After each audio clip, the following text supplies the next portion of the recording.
دووبارە سڵاوتان لێبێ فێرخوازانی خۆشەویست. لە وانەی پێشووتر باسی سیسکۆ پاکێت ترێسەرمان کرد وەکو پرۆگرامەکە گەشتینە سویچ کۆنفیگریشن یاخود راوتەر کۆنفیگریشن.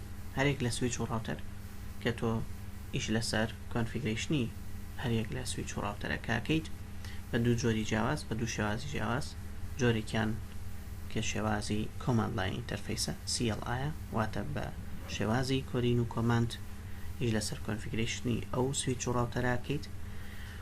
هەروەها جۆری دووەمیان کە گرافیکەڵ یوزەر ئینتەرفەیسە شێوازێکی GUI کە تۆ ئینتەرفەیسێکت لە بەردەستایە و لە ڕێگەیەوە ئەو پۆرتانەی کە هەیە IP ئەدرەسی پێیت یاخود ئەپ و داونێکی لە ڕێگەی چیەوە لە ڕێگەی GUI-ەکەوە. زۆربەی کات ئێمە لە کاتی وانە خوێندن و واروها تاقیکردنەوەکانیش پێویستمان بە شێوازی چیە ئیشکردن لەسەر CLI. Some switch can be configured through GUI only or CLI only. However, some other provide both ways depending on the vendor.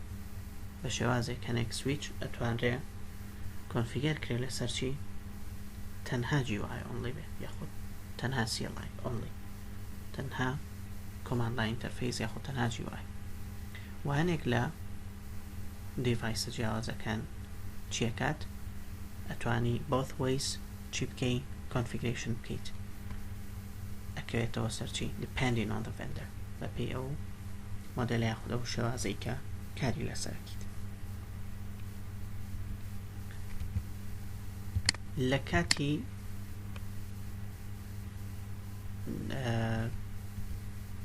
کۆنفیگریشنە چەند ستێپێکی یەک لە دوایەکمان هەیە کە لێرە زۆر بەباشی ڕوونکراونەتەوە.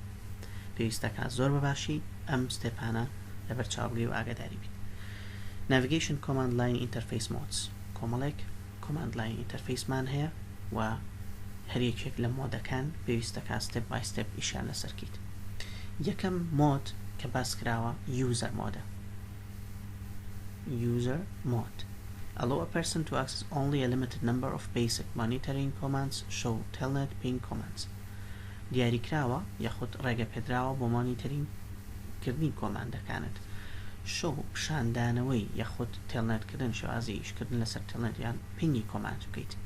It can be recognized by چ ساینێک ئەو هێمایی کە با بڵێین ساینی یوزەر مۆدە پێویستەکە بەم ساینە بیناسیتەوە کە ئێمە بە نیشانی گەورەتر لە کوردیا زۆربەی کات ئاماژەمان پێکردووە. ئەم ساینت بینی کەواتە تۆ لە مۆدی چیای پێویستەکە ئاگاداربی هەموو کاتێک لە کاتی ئینتەرکردن یەک دوو جار ئینتەرەکی کە ئەچتە ناو CLI کەی بینن لە پراکتیکەڵەکە ئاگاداری ئەو ساینە بیت کەواتە تۆ لە مۆدی چیای لە مۆدی یوزەرە. باشە بە چ ستێپێک و بە چ ڕێگەیەک ئەتوانین بچینە مۆدی دووەم لە ڕێگەی چیەوە لە ڕێگەی نووسینی enable یاخود EN کە کاتێک EN نووسی ئەتوانی تابکەی بۆ ئەوەی کە وشەکەت بە تەواوەتی بۆ تەواوکە وەکو ئەم وشەیە enable.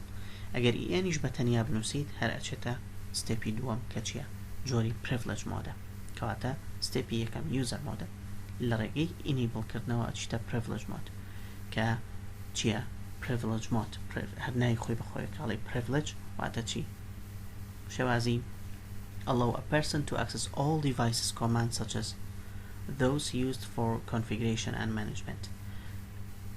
allow تەکە ڕێگەت پێیە بەو کەسە کە چی بکە هەموو ئەکسسی هەبێت بۆ هەموو دیڤایس کۆماندەکان وەروەها بۆ کۆنفیگریشن و مانجمنت بەڕێوەبردنەوە کۆنفیگریشن و تاریفکردنیش لە privilege مۆدە. It can be recognized by چ ساینێک بە شێوازی هاش هێما ئەکرێت واتە کە کاتێک وشەی سویچ یان ناوی سویچەکەت گۆڕی کردە بە ناوی خۆت یان بە هەر ناوێکی ترەوە بوو ڕاوتەر بە هەمان شێوە ناوەکەی گۆڕی یان هەر ڕاوتەر خۆی بوو ساینی هاشی لە بەردەما بوو کەواتە تۆ لە چ مۆدەکەی لە privilege مۆدەی. Show commands are mainly executable here. To change from user mode to privilege mode enter the enable command and to return enter the disable command. کەواتە ئەو ستێپی کە باسمان کرد وتمان لە user mode ئەگەر بمانەوێ بچینە ستێپی دووەم کە privilege مۆدە یان لە مۆدی یەکەم بچینە مۆدی دووەم پێویستمان بە وشەی enable و ئەگەر بمانەوێ return بکەینەوە توانین disable بنووسین یان تەنها بۆ enable کردن دیسیبلیش بۆ دیسیبلکردن. مۆدی سێهەم یاخود سێهەم ستێپ کە global configuration مۆدە، کەواتە مۆدی سێهەم global configuration مۆدە. لە global بە شێوازێکە to configure global switch parameter such as the switch hostname or the switch IP addresses used for switch management purposes. تۆ لە global configuration مۆدە ئەتوانی چی بکەی؟ globally ئیش لەسەر ئەو پارامترانی ناو سویچەکە بکەی بەرم هۆستنەیمە، وەروە IP address پێیانە، وەروە مانجمنتی ئەو دیڤایسی کە لە بەردەستایە، بەڕێوەبرنی ئەو دیڤایسە. It can be recognized by this sign. بەم شێوازە هێماکرێ، کەواتە کە تۆ بینیت نووسرابوو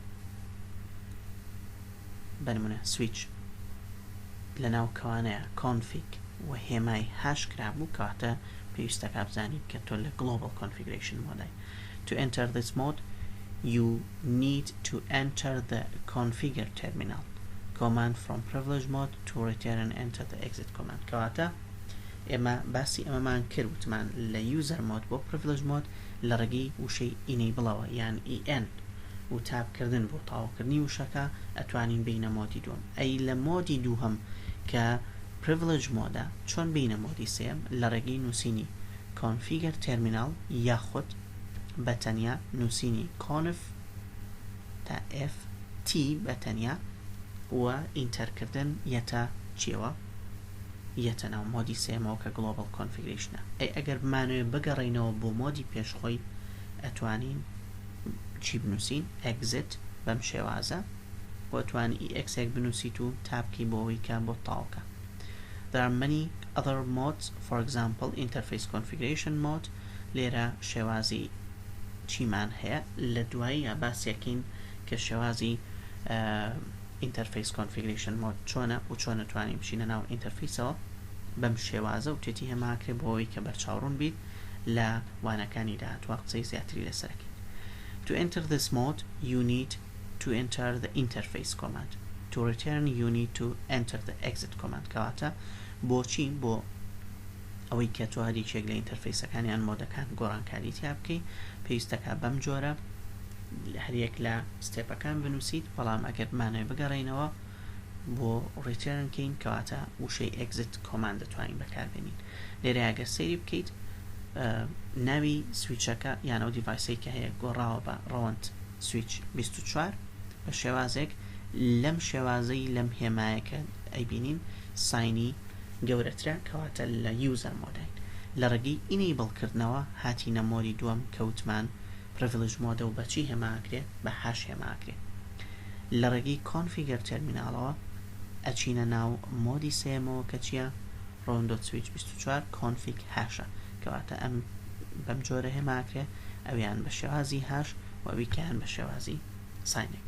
لە دواتر باسی ئینتەرفیس و فاسی سەرنێتی سفر یەکەکەین چۆن بتوانین بچین ناو هەریچێک لە ئینتەرفیسەکان و ئەو پۆرتانەی کە بۆمان دیاری کراوە IP ئەدرسی پێبین یاخود کۆنفیگەری تاوەتی بۆ بکەین.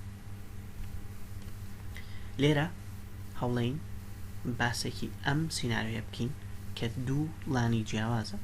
Apply this design by using router and switch create connection between two LAN. Two LAN مان هەیە ئەگەر سەیری بکەن لای ڕاست بە شێوازێک ڕەنگی شین جیاکراوەتەوە و لای چەپ بە شێوازی مۆر جیاکراوەتەوە، کەواتە لانی یەکەم لانی دووەم کە لە ڕێگەی چیەوە لە ڕێگەی ڕاوتەرێکەوە کۆنێکشن دروستکراوە لە بینی هەردوو سویچەکە و دوو PC بۆ لای ڕاست دوو PC بۆ لای چەپ دیاری کراوە. باسی ئەم سیناریۆیەکەین لەوانەی داهاتوو و بۆ بەرچاوڕوونی ئەوە سیناریۆکە دروست دەکەینەوە بە عملی ئیش لەسەر هەر یەکێک لە پۆرتەکانی یاخود لە لانی لای ڕاست و لانی لای چەپیشەکەین و شێوازی کۆنفیگریشنەکە ڕوونەکەینەوە. بەیوای سوود بینین، کاتێکی خۆش.